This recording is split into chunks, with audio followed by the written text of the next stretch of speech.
Over 80% of Canadians support the right to assisted dying.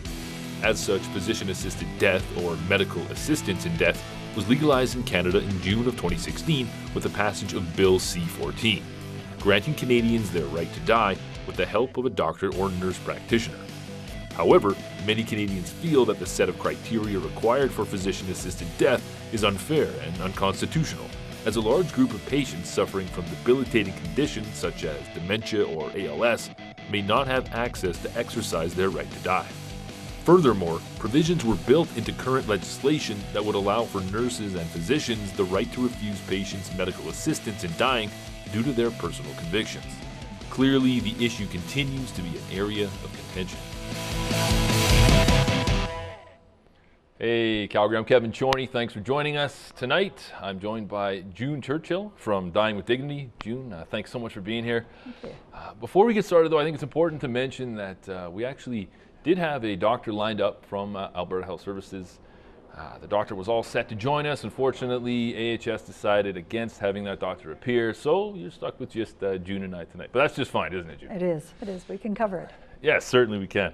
So June, you're with Dying with Dignity. Tell me a little bit about Dying with Dignity and what your role with the group is. Okay. Well, Dying with Dignity Canada was formed over 30 years ago as an education and kind of a lobbying group, and also to help people who were wanting to have medical assistance in dying when it was illegal. And they had to, just advise people about how to talk with their doctors. Yeah. And about 6 years ago, 2 women from Calgary, in fact, said we need local chapters all across Canada. And so Calgary was the first chapter established about 5 years ago. And now in Alberta, we have a chapter in Edmonton, Lethbridge, and Calgary. And probably about 12 or 14 chapters, one in every province across Canada at least. Wow, so you guys have been fairly busy, it sounds like. Yes, and the last 2 years, very busy, because it was quite a surprise when the Supreme Court decision came down in 2015. Right, of course. So you're talking about Bill C-14, which I want to get into a little bit here today. Before we get there, though, you've actually developed a number of groups yourselves while working with the elderly, one of which you've coined Gathering Your Wisdom. Right. Can you tell me a little bit about the focus of what that group is?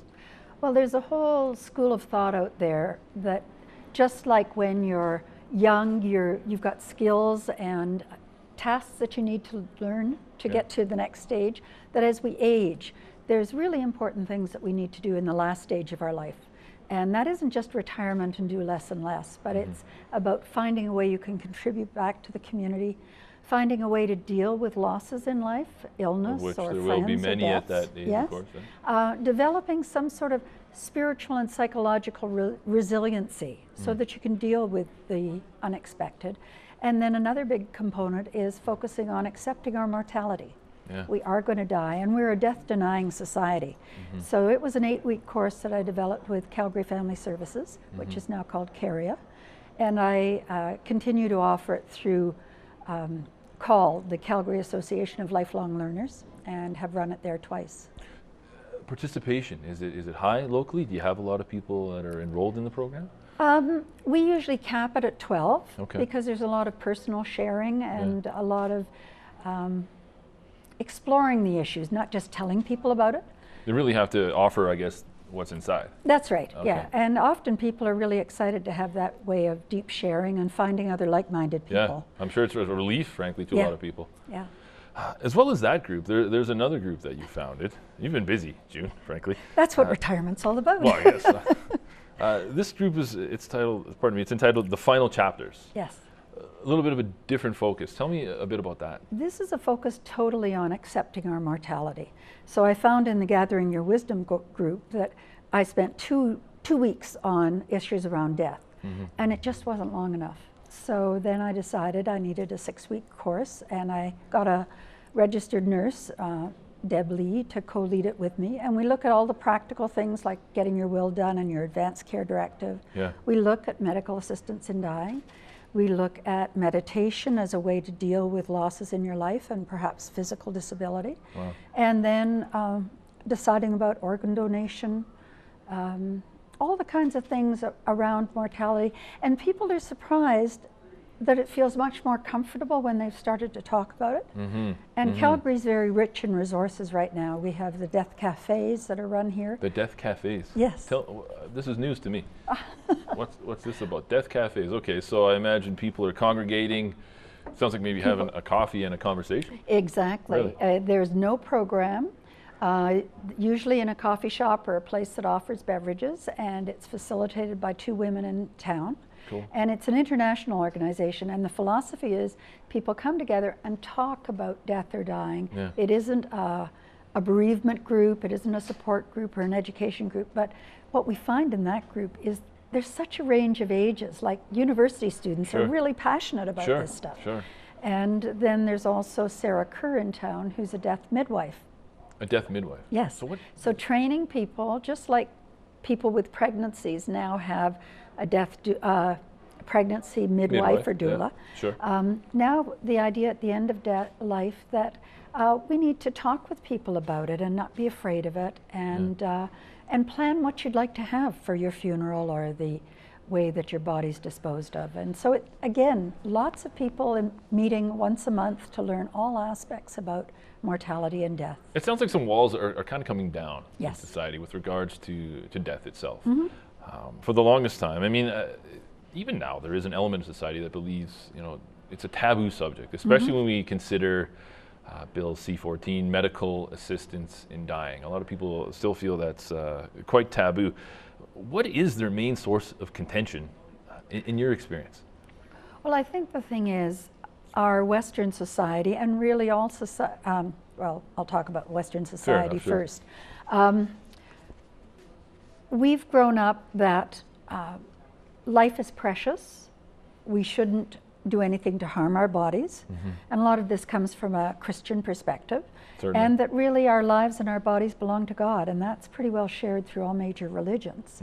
And so to choose to hasten your death, and we don't say take your life, it's really hastening death, because medical assistance in dying is for people who have incurable, intolerable illnesses. Right, inevitability is Inevitability, around the corner. it's really, it's hastening a death that would come later and may be very painful or result in being unconscious before the death process. So society's changed in the last 100 years of saying we have much more control over our body, whether we want medical intervention or not. And that's, frankly, that's the way it probably should be.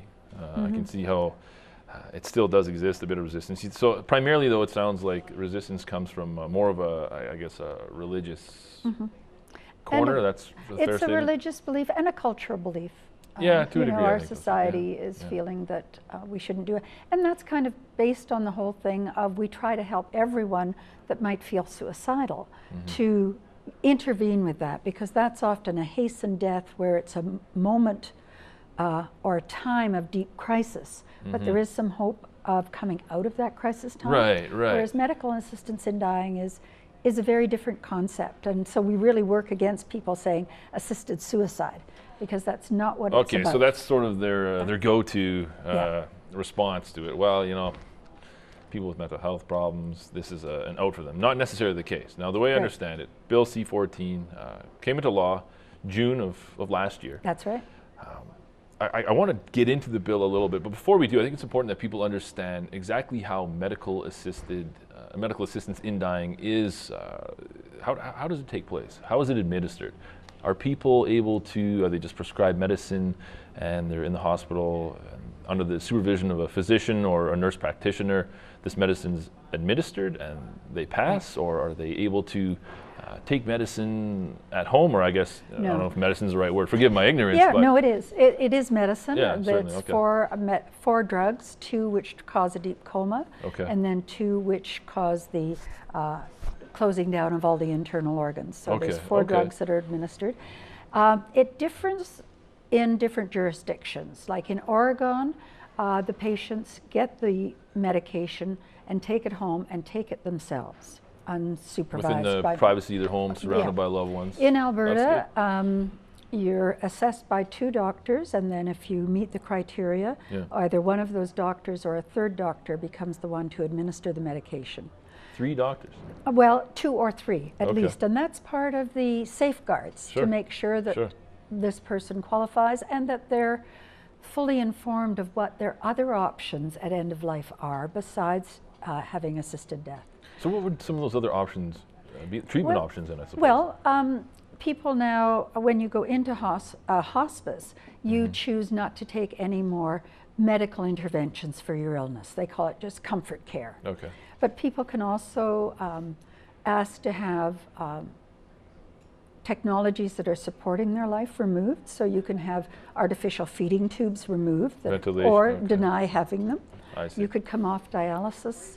You could have pacemakers removed. So people have about 10 other medical and legal ways that they could hasten their death by stopping medical procedures. Rather than administering new medication. Yeah. I see. Whereas medical assistance in dying is that choiceful way of saying that I want to hasten my death because the suffering is intolerable to me. There's no known cure for what I have. And so when it has been assessed by 2 doctors, there's usually a 10-day what they call grace period where a person can reconsider. It's probably smart, yeah. But if they're likely to not survive that long or not be competent, that's one of the real worries, that as your illness gets worse and worse, you may lose brain capacity to then make an informed consent. And right at the time of medication being administered, you have to be able to say or write, I know that this medication will end my life. Okay, so clearly there's some flaws with the law then. You mentioned that. What are some other flaws? I mean, it's not perfect. I know just in some reading, Dying with Dignity, at least the national chapter, has a few issues with the law. Where does it fall short? Well, one of the big difference was BC 14 is the federal legislation. And the Supreme Court of Canada made the ruling a year before that said forbidding doctors to assist in a death was against the Charter of Rights and Freedoms. And so the Supreme Court's wording was that there had to be debilitating illness, over 18, a number of things. But what they didn't say was, which BC 14 says, is that natural death must be reasonably foreseeable.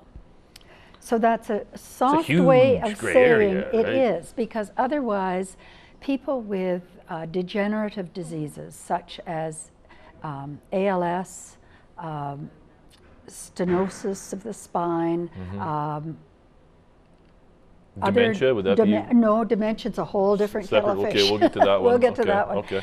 But because the 2 women that brought the case to the Supreme Court were women that were suffering with degenerative illnesses, but weren't terminally ill at that time. But C14 put in this term that death is reasonably foreseeable. They didn't say, as the Quebec legislation says, that it must be 6 months expected death. They left it reasonably foreseeable. Most doctors are judging that on a 6 months, but some doctors say that that can be a window of up to 2 years, because there are a number of illnesses that people have that are not curable. Of course. And how debilitated do they need to get before they can have this assistance? There's plenty more to cover. We're going to take a quick break though. Folks, we'll be right back. Stay with us.